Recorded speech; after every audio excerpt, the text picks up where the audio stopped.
Too many e-commerce business leaders aren't leveraging their financial data. They have plenty of it, but they're not using it to make better decisions. Welcome to the E-commerce Finance Podcast. I'm Stephen Brown with LedgerGurus. In this episode, I have Nate Littlewood from Future Ready CFO here to discuss bridging the gap between financial data and action. Nate, thanks for joining me today. Absolute pleasure, Stephen. Thank you for having me on. It's great to be here.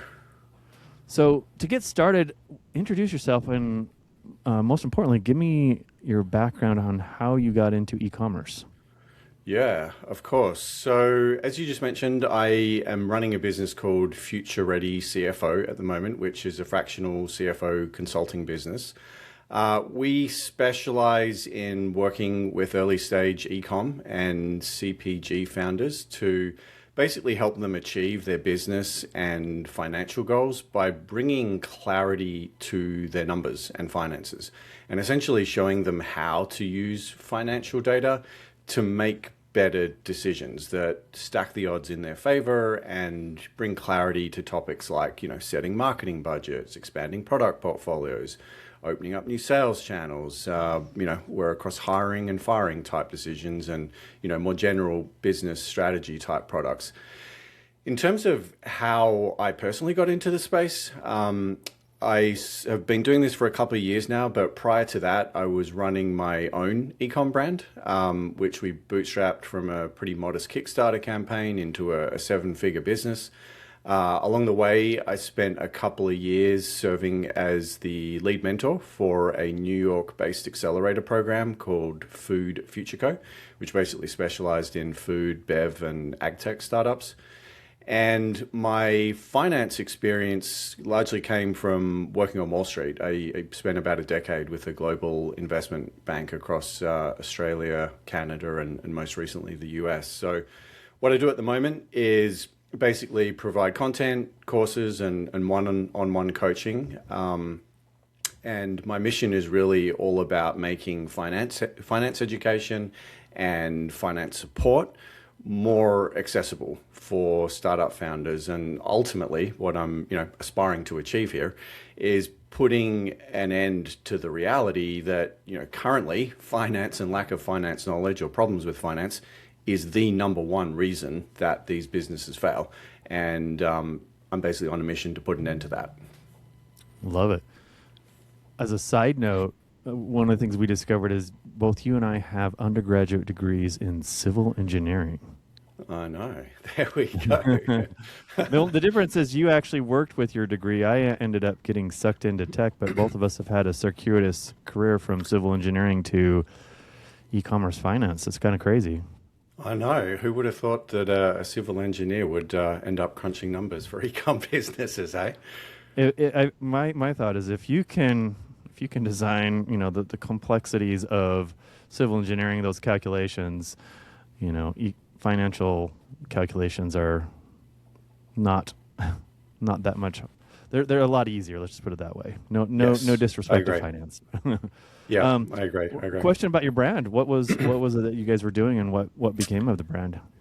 So the business was called Urban Leaf, and we basically specialized in indoor urban gardening. So awesome. Think microgreens, herbs, mushrooms, fruit and veg. We did a lot of hydroponic equipment as well. Sold millions of dollars worth of product through Amazon and Shopify. And I guess having that first-hand experience as a brand owner has really helped me get a lot of, empathy and perspective for the founder role, right? Like we were a bootstrap business and I never had the luxury of millions of dollars in the bank. So I know what it's like to be stressed about payroll. I know what it's like to be negotiating with MCA lenders and figuring out how you're going to finance your next purchase order. Like I've been through that and I know how stressful it can become.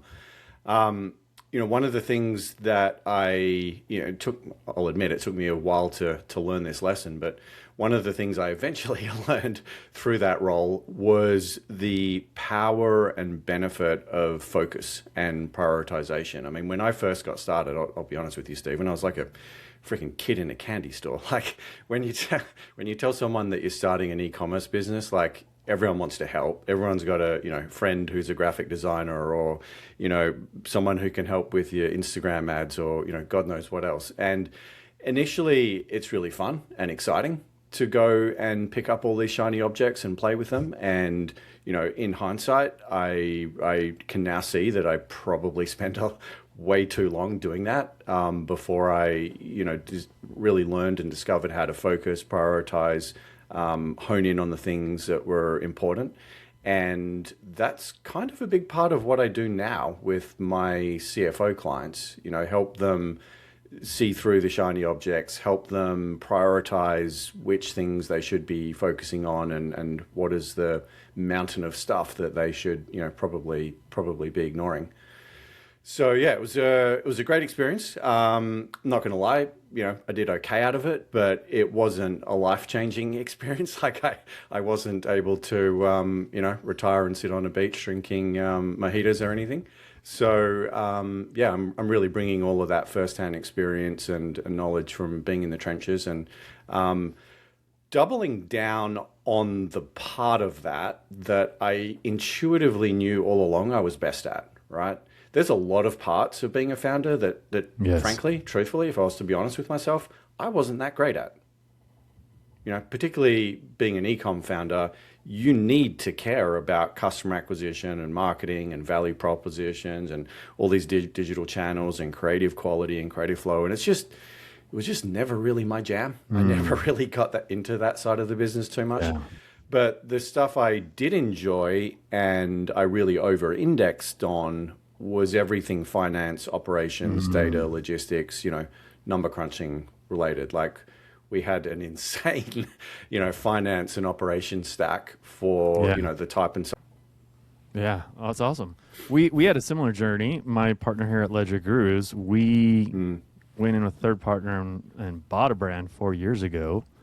We wanted a sandbox, and yeah, it's gnarly. There is a lot of complexity to running an e-commerce brand, and I would argue the most important legs are, it's product and marketing, right? Those two things. Yeah. If you can't do both of those well, it's hard to scale. But at the same time, and this is what we're going to talk about, if you don't do the finance and operations well, it doesn't matter how good you are at marketing and product development or selection, you will tip over. So let's go there. Absolutely.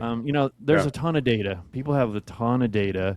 From a finance standpoint, one of the things we've seen here is sometimes the financial data isn't good, but even if it is good, even if you're working with a good accountant or outsourced accountant and you have the most beautiful reports, people don't always know what to do with it. They're drowning in data from maybe their financial reports, and all the operational systems just have loads of data. But what do we do with it? So, I guess my question is,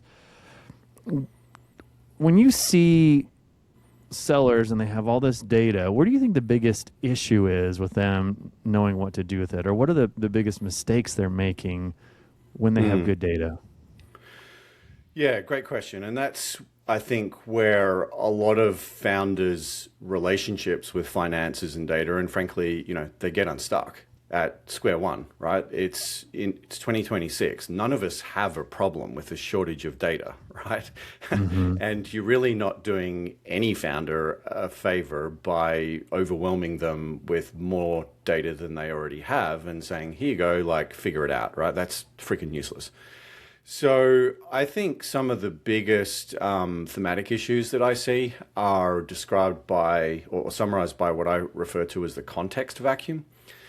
And what I mean by the context vacuum is that a lot of founders are really operating their business and, hustling and grinding away, but they often don't have a great handle on what's good or bad with all of these metrics, right?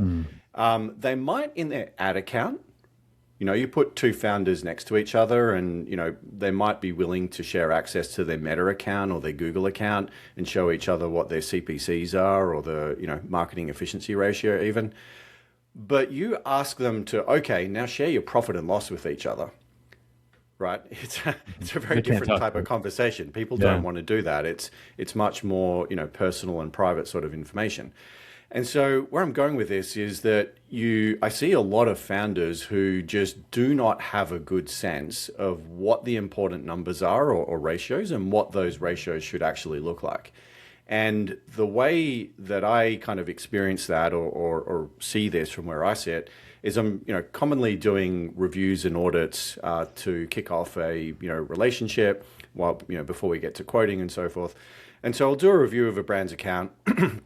We'll get on the phone, the founder will tell me what they're up to, what's keeping them busy, and they'll start going on about, this new product launch or marketing campaign or this, that, or whatever. And I'm like, whoa, hang on a sec. Like, your gross operating profit is only 40%. Like, that's not enough to have a profitable business here.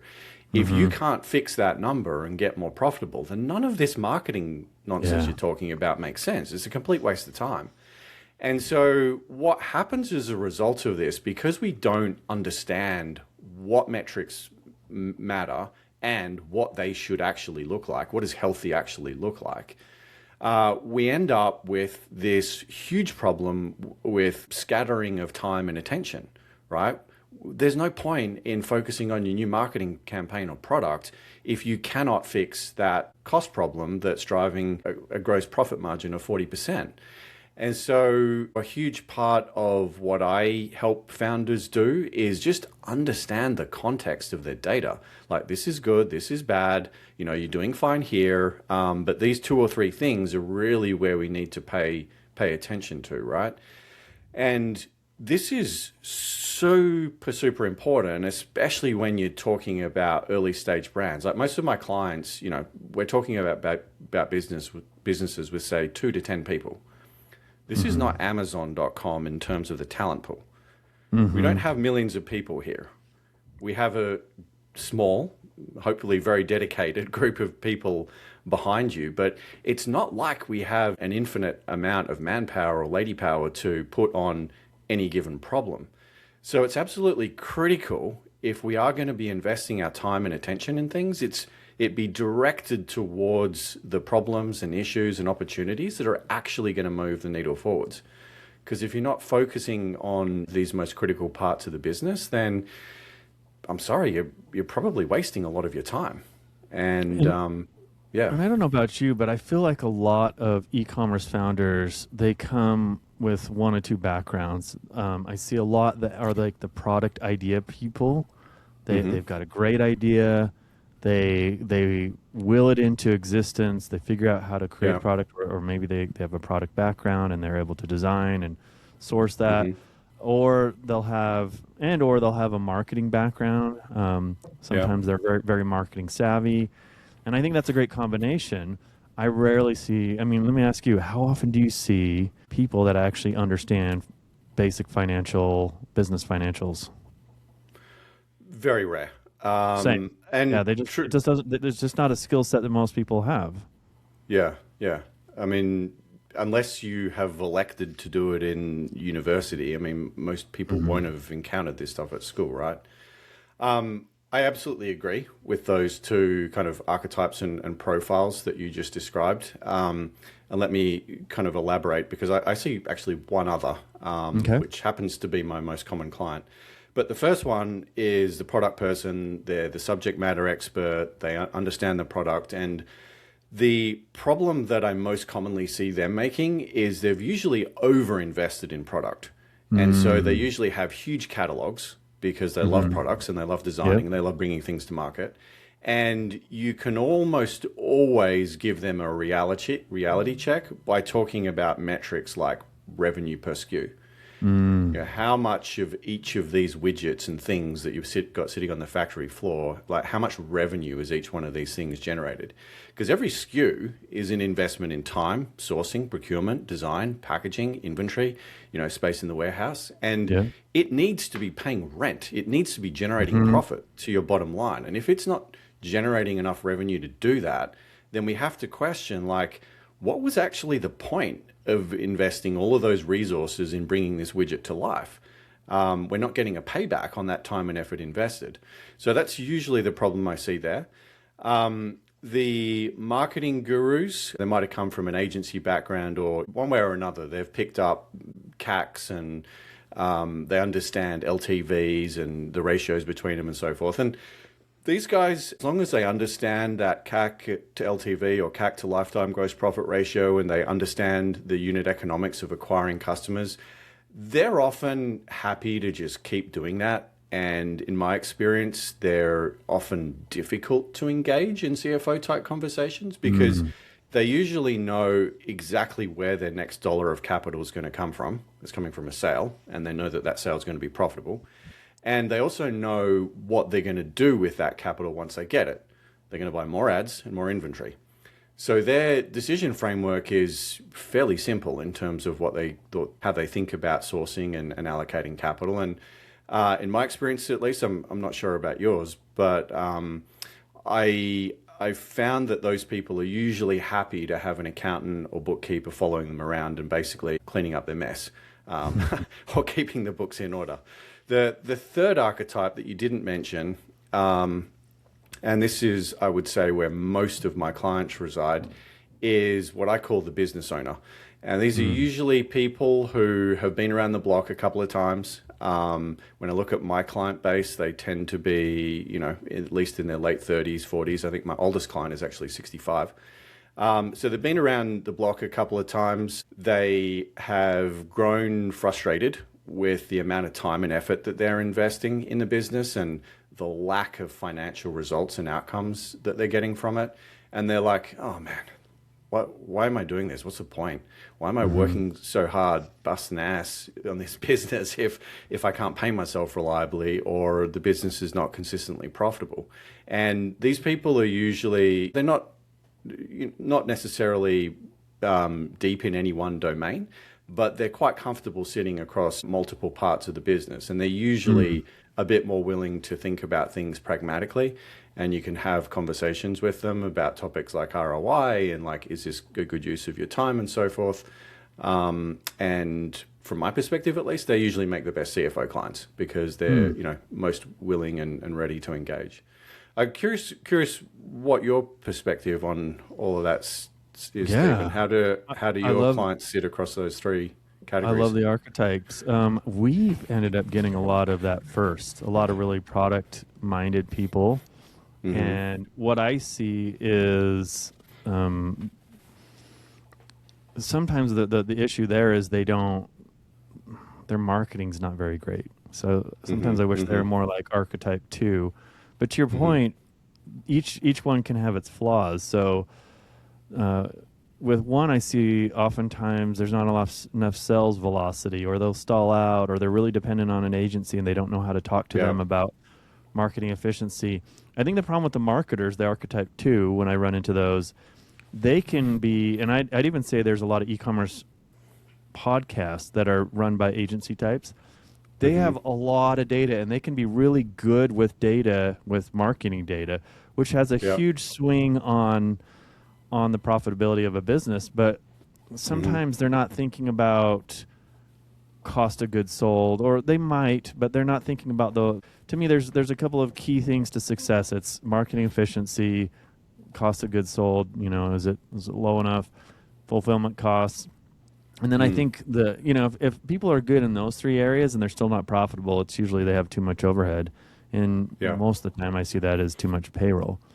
And you and I know, like, you kind of have to watch all the things. Like there's some key areas you got to monitor, but these archetypes, I think sometimes they get too focused on one area. And you and I were talking about this earlier. And I love this concept of archetypes is it's really easy to gravitate to what you're good at. And then you're like, why's my business struggling? And it's like, well, you're not paying attention to the things you're not good at. And those might be the things that are dragging you down. Yep. Absolutely. Yeah. And to your point, I mean, it's like, it doesn't matter where your strength is. I mean, I guess we could take the fourth archetype, like you and me, like we may have really great financial backgrounds, but if you can't get good marketing efficiencies, doesn't matter, right? You can have everything tidied up, and maybe we're watching the fulfillment costs, and we've got that dialed in, and we keep payroll in order. But if our marketing costs aren't down, it doesn't matter. So it doesn't really matter what background of strength you come from. You kind of got to be watching all areas of the business to have success. Yep. Absolutely. Absolutely. So let's keep pulling on this thread. As you've worked a lot with that third archetype, the business owner type. And let me ask you a little bit more. So is this somebody who's had previous businesses and they've decided to go into e-commerce? Is that a better way to describe that archetype? Uh, Let me think. In some cases, yes. I guess what is common about my founders and clients is that most, if not all of them, are first time founders. Okay. So they might have been in this role for a while, or at least long enough to get frustrated by the lack of financial outcomes that they're achieving. But I mean, I have founders and clients that have come from all sorts of backgrounds, like project management, construction. One is a branding and marketing guy. Others are more engineering sort of focused. So yeah, they come from all walks. But I guess what is common about them is that they've been around long enough to know what they don't know, and Gotcha. recognize that they're willing Yeah. willing to admit that they need help in this area. I think up until a few years ago, e-commerce was one of those industries where there was a sense of a gold rush. Like, hey, you can make money in this. Yeah. It was kind of seen as easy money. And I don't know about you. I don't know that it's easy money anymore. I think it's hard money No. now. You got to work Yeah. hard. And even when it was easy money, there was a lot of complexities. But Yeah. if you're good with navigating complexities, you could put a brand together and get some sales velocity and make some money. But I don't feel Yeah. like it's that way anymore. I feel like you have to really there's been so much margin compression through ad inefficiencies, tariffs, just inflation squeezing on all areas of the business that I think you've got to be a more sophisticated business owner for these businesses. They're no longer easy. Yep. Yep. Absolutely. No, you've hit the nail on the head there. To elaborate on that point a little bit, I like to use an analogy of thinking about running an e-commerce business as a type of gambling or placing a bet, right? So what you're doing as an e-com business owner is you're placing a bet by purchasing inventory, and say you spend $30 for it. The bet that you're making is that you can then sell that $30 worth of inventory for at least, say, $60 or $70, and in doing so, make a profit and have enough left over in order to pay all of your overhead costs. Now, to your point about the industry changing, there's been two really, really important changes to the drivers and how the risk return profile looks for that bet that we're placing since 2021, 2022. The first is about cost and accessibility of capital. So through COVID, capital was basically free. All of these alternative lenders were basically throwing money away. They got very, very loose with their criteria. It was unbelievably easy to get money, which meant the cost of financing your inventory or financing your bet was very low. Okay, so it was cheap to place the bet. Then on the flip side, where everyone's sitting around working from home, they're all scrolling and sitting on social media. So there was an oversupply of attention and eyeballs on screens. And so the cost of buying that attention got very low. And so cost per click and CPAs, all of the marketing metrics came right down, which means that it's cheap. So, it's cheap to place the bet and you've got much better odds of monetizing it efficiently. Now, since then, both of those things have moved against us. It's now harder to get capital, more expensive to get capital. So the cost of placing the bet is higher, and there are significant repercussions for having too much inventory on the table at a time. Like that can come back and bite you. Plus, the cost and economics of moving the inventory, i.e., realizing your bet, has gotten a lot harder as well and more expensive. So, on both sides, operators are kind of getting squeezed, and that's why we've seen margins for this whole industry kind of trend down ever since that period. Gotcha. So I love kind of the framework we built here. Let's talk a little bit about what are some of the key things that you do with your clients or you see that are successful to help them bridge that gap? They have financial data. What are some of the key things that you like to point out to get them from data to action? Yeah, absolutely. So I think a good way to set the foundation here is to just talk quickly about the 4 different phases that I see founders go through when it comes to their relationship with finances. So the first phase is what I call denial. And this is often quite common with your product or the maker creator type people. They're like, I don't understand this finance stuff. I don't want to understand this finance stuff. I'm just going to ignore it and kind of pretend it doesn't exist. The problem with that is that the finances and numbers are going to continue to go on in the background, whether you're paying attention to them or not. And if you're running a business, there has to be a goal here of generating a profit. Otherwise, it's probably not fair to call it a business. It's actually a hobby or a non-profit, right? So denial is the starting point. What I often see happen after that is a phase that I call overwhelm.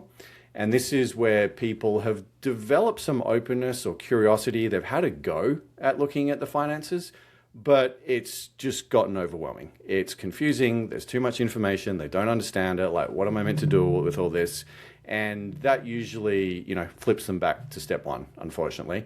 And we get back to a stage where, okay, I'm just not going to engage with it. The third phase is what I call, I guess, the curiosity phase. And this is when we start to become a little bit more interested in the finances. And we're kind of starting to look over the fence and saying, I don't really understand everything that's going on there yet, but it seems like there's probably some interesting stuff there that I probably need to learn more about. And the risk of stating the obvious, this is often a time when founders will reach out to someone like me, and I'm guessing maybe you as well, and they want some help deciphering and understanding these messages that are written on the wall on the other side of the fence. The fourth phase, which is where I'm trying to get people to, I call the enlightenment phase. And at the enlightenment phase is when, the penny drops. It's like, now I get it. Yeah. And once you reach the enlightenment phase, you can start to see and understand how all of these financial numbers can actually make your life easier. They can help make better decisions. They can help you experience less stress, fatigue, burnout. You can see how to use these numbers to inform your strategy and your growth and make the path forward a lot clearer. So that's ultimately where I'm trying to get people to. In terms of the process that I go through to get there, almost unanimously when I start working with a founder, they're overwhelmed, confused, and they got too many shiny objects, right? So we'll do the orientation call and they'll tell me 10, 20, 30 different projects, ideas, opportunities, right? Right now, people are looking at influencers, figuring out how to get their site indexed with AI. People are looking at TikTok Shop, the latest TikTok Shop plugin or marketing widget or whatever. Like they've got dozens and dozens of stuff that they're exploring. So I will take a note of all that. We'll record all of these ideas. And then essentially what I do is help them pass all of these ideas through a number of different filters. The first filter is looking at basically the return on investment. So we'll look at what is this idea, if it plays out and if it works, what does it mean in terms of return, i.e. profitability? And what is the investment that we have to make here in either time, cost, or both? How much capital are we putting on the line and what is the cost of this failing? And so once we have all these numbers, we can calculate ROI or return on investment. The next thing I'll look at is a bottleneck analysis, and I'll try to do this through a number of different angles. So I'm sure everyone's familiar with the concept of a bottleneck, but in the context of an e-com business, we can think about this bottleneck model in terms, a number of different ways. One would be looking at how traffic goes through the website. So you start with traffic, then you've got a conversion rate, then you've got an AOV, that equals revenue. Then you've got a repeat purchase rate, that drives your lifetime value. And you can kind of look at all of these steps, compare them to peers and industry averages and figure out, okay, where is the weak point in this chain? If we're talking about a brand with a 0.9% conversion rate, where their peers have 2.5%, I'm going to say conversion rate's a problem. We need to allocate resources here, because if you can fix that conversion rate problem, we're going to double or triple the amount of revenue that we can flow through this pipeline by removing that as a bottleneck. We could also think about it in terms of workflows with people. So if we determine that we've got a problem with marketing efficiency and we hone in on the cost per click, for example, we might determine that there's a creative problem. There's not enough creative quality or creative content. So, okay, we need more creative assets, or we need better creative assets. We don't have the people to create them right now. How do we fix that? Do we get an agency? Do we get influencers? Do we have someone on our team do it? But we need to remove that bottleneck in terms of creative quality. So there's a number of ways that we can apply a bottleneck analysis to our business and look at the different parts of it. I mean, operations is another good one. One of my clients right now is basically capped out because they own and operate their own warehouse, and they've just run out of shelf space. Like they don't have any more room to put stuff. And, they don't have enough space for all the boxes. And so, we're figuring out what to do about that. So that's the second framework. The third framework is, I guess, a little bit more in the realm of HR or people, but it's basically a skills alignment exercise. So I have this framework I use that looks at how good you are at certain skills or functions and how much energy it gives you. And so what I'm trying to do is help founders identify the projects and tasks and opportunities that they're good at and energize them. Therefore, they're probably going to do well at, and they have the human capital to be able to succeed at them. I like to kind of explain this one by saying that part of my job is to put the right balls in front of you. And I want to put a ball in front of you that you can kick into the goal. There's no use putting a bowling ball in front of you and us being 200 yards from the goal, because if you try to kick that bowling ball, you're going to break your toe and it's not going to go in the goal. Like that's just a waste of everyone's time. So I want to line up balls in front of you that you can smash into the goal. So I need to understand, what sort of player are you, and, how do you like the ball to be placed? So that's the third framework I do. Anyway, once we've been through this, we've looked at the numbers, we understand what the bottleneck are, we understand what the team is good at, then we're in a pretty good place to take that list of 20 or 30 ideas and whittle it down to 2 or 3. And then what we do is basically come up with a plan around that. I personally like the OKR, or objective and key result framework. And so I help founders set that up. I help them determine KPIs with each of these goals, and then essentially help them make progress at whatever their highest priority tasks are. Awesome. That's a great methodology you've developed to work with. And what are the outcomes that you've seen as you've gone through that with different customers? Yeah, so some of the wins and case studies I've been involved with over the last year or so. My fastest growing client right now is growing at nearly 100% year on year. Wow. They're currently looking for their first ever full-time marketing hire, like a head of growth marketing, to come on the team. They're going really, really well. We're looking at expanding into some new channels there. We are looking at expanding the product catalog a little bit. There's another brand, it was a kind of an Amazon-centric brand in the food space that I started working with maybe a bit over a year ago now. And, Amazon brands are usually pretty low margin. Bezos and team take a pretty big chunk of that pie. Yes, they do. And this guy, sorry? Yeah, Amazon definitely takes a lot of margin when you're on there. They do. But anyway, this founder was not paying himself consistently, generating 1 or 2% profit margin month to month. And we've done a lot of work on 2 things. One is pricing. So we've done a lot of work on pricing optimization. The net result is that he's actually ended up increasing his prices pretty significantly. And there's some kind of AI-powered tools we use to do that. We've also done some work on inventory financing. So figuring out how to basically getting the working capital that he needs to, facilitate all the growth that he's now experiencing. And he's gone from making like a few $1,000s a month profit. I think one of his recent months he made like $90,000. That's bottom line profit in a single month. So that was huge. One of my other founders, this is actually the folks with the warehouse I mentioned earlier. That's an interesting business because they are buying a lot of their raw materials off fair. So they actually like resell other people's products. And one of the nice things about fair is that they'll give you 60-day terms, and they're interest-free terms. And what we've found is a credit provider, a capital provider, who also offers 60-day interest-free. So by stacking 60 days on fair with 60 days from a financing partner, we've basically delayed the payments that this company needs to make for its inventory by 120 days, 4 months. Wow.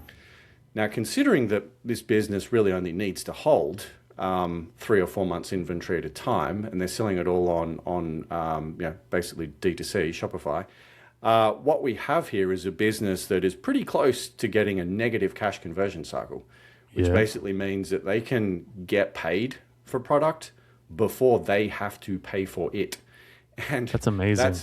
It's a phenomenal situation. If you understand cash conversion cycle, which you really should in e-commerce, that is a really amazing thing to achieve. A 0 to negative cash conversion cycle as a small business, really hard to accomplish. Yeah. That's awesome. Yeah, and the nice thing about that, especially for a bootstrap brand, is you would know, Stephen, rapid growth can sometimes send a business broke, right? If you're growing too fast and you've got a long cash conversion cycle, you have to put so much cash into inventory as you're scaling that you can actually run out of cash before the profits come in from selling the product.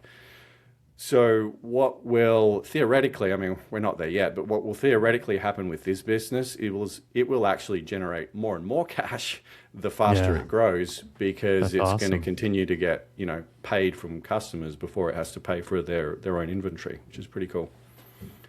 Those are some amazing. I love that last one. I'm a big fan of cash conversion cycle. It's something I try and educate all of my customers that I'm working with personally on.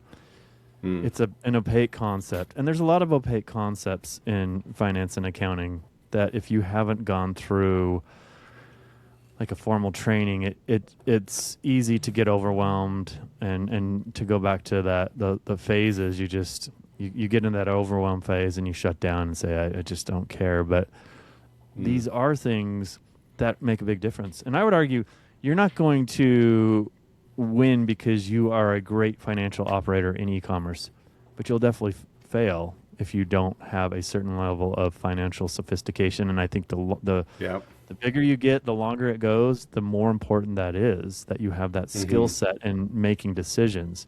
And I think that's where, when you get into your framework, how do we make the best financial decisions, and not just like, I love this product, we need to ship this product, and then all of a sudden you've got 10%, 20% of your products are actually moving the needle, and the rest are just costing you money on the shelf. Yeah. So I love that focus so much of what you've described here. So let's bring this to a focal point. If there were like a top 3 recommendations you could give to any seller using the frameworks we put out here, the decision approach, what would you say the top 3 recommendations you would give to any seller, new or old, about what they should be doing differently? Well, 2 come to mind immediately. I'm struggling with the third, but let me get started on the first 2, and I'll see if it comes to me. Maybe I'll bring a third if you can't come up with one. So okay, cool. I appreciate that teamwork. Yeah. So number 1 thing is addressing the context vacuum that we talked about earlier. I think it's critically important to resist the temptation of getting drawn into the parts of the business that give you warm fuzzies or that you're good at and you enjoy. I think it is not enough founders do it, but it's so important to just understand where your business is weak and healthy. It's like going to the doctor, right? Get your whatever, your blood pressure, your cholesterol, your whatever it is you need to get tested, and know what are the drivers and KPIs that you need to focus on. Some of them you're going to be great. Some of them no problems at all. You don't need to worry about it, right? But there's going to be a few where you have big problems. And those ones with big problems need to be getting a disproportionate amount of time and attention. And unless you've been through the process of like benchmarking and understanding these ratios and knowing what's good or bad, you're not going to be able to do that.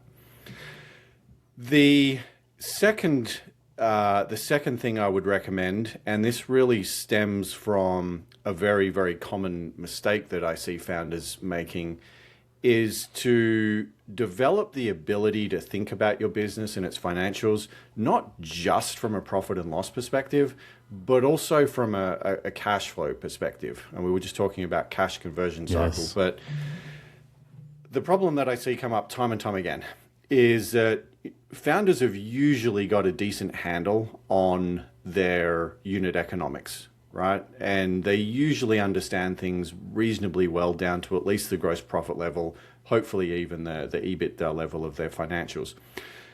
But here's the problem that founders make. They know what it feels like to be understocked with inventory. When you're understocked with inventory, you have customers complaining, you have people rocking up at the store going, where's this product? Why can't I buy it? When's it going to be back? They're submitting tickets to your support desk, whatever. And it's painful because every day that goes by, you're sitting there looking at the lost sales opportunity and lost profit opportunity. And that is a type of pain that slaps you in the face and you're going to be very, very acutely aware of at the time it happens. The flip side, however, of having too much inventory, which is how most founders will compensate to avoid that. The problem with having too much inventory is that the costs of that are very, very subtle. They do not slap you in the face, but they are there. And those costs come in the form of a very long cash conversion cycle, which basically tends to mean that you've got too much inventory. And that means that you're paying a lot for warehousing fees. You have product obsolescence issues. If you need to make a change to your product, it's going to take you a long time to run through the inventory to deploy that change. And you've probably got a lot of debt to finance all that inventory as well. So you're paying for it further down. Now, when you look at all of those implications, none of them slap you in the face like a stock outage does. And so there's this kind of bias that founders have to wanting to always avoid the stock outage and having not enough, and therefore they overcompensate by having a tendency to have too much. The problem with all that is, all of these hidden costs that exist and, the way that it impacts the financial, the financial strength of the business. And those costs are there. They're often hard to see and hard to detect, but they very, very predictably chip away at your bottom line and, the cash you're going to be able to take home at the end of the month or year, whatever. There's two, Stephen. Do you have a third? Do you want to chime in? I'm going to give you a third from your own maturity framework, because I think that's a really great framework. And I would say, based on my experience, and I love the way you laid that out, from denial to overwhelm to curiosity to enlightenment. I would say stay on the path to enlightenment, because it's I see that and I love that framework. Do you just because you hired an accountant or CFO doesn't mean that you shouldn't keep pushing forward. I see sometimes they'll come to us and they'll be like, I don't have to worry about it now. I was overwhelmed. Now I'm just going to go back to denial. And so I would say the third thing is stay on the path to enlightenment. This stuff can be learned. Especially if you're working with professionals like us, we will help you understand things. It will take some time. There's a million videos on YouTube that can explain concepts. You can, but stay on the path to enlightenment, because when you get to that place, you are a better operator. You are a better seller, and you're going to make better decisions and have better outcomes. So that's my third. That's coming from that really beautiful framework that you put out there. Yeah. Thank you I think that's a for. good stopping point, Nate. This is you put some great frameworks and mental models. Really appreciate your insights. If somebody wanted to connect with you, what's the best way to do that? Yeah, two places I would recommend. Firstly, I'm pretty active on LinkedIn. Nate Littlewood is the name. I'm fairly easy to find and I'm posting there pretty much every day. So you can hit me up there. The website is futurereadycfo.com. Pretty easy to get hold of me through there or book a meeting or whatever you want to do. And they're the best And two you spots. also have a podcast. Is that true? I do. I run a show called Profits on Purpose, and I'm actually hoping I might be able to convince you to come on it at some point, Stephen. I would love to. This has been an incredible conversation, and like you, better financial education. The world needs it. We want Yeah, founders to succeed. Love connecting with people like you that are trying to do the similar things. Thanks for joining us. of course, a pleasure.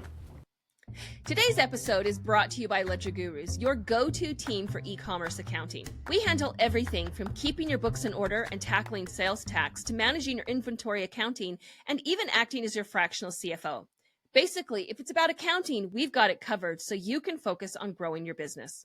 Head over to ledgergurus.com and see how our team can help you level up your business today. That's LedgerGurus.com.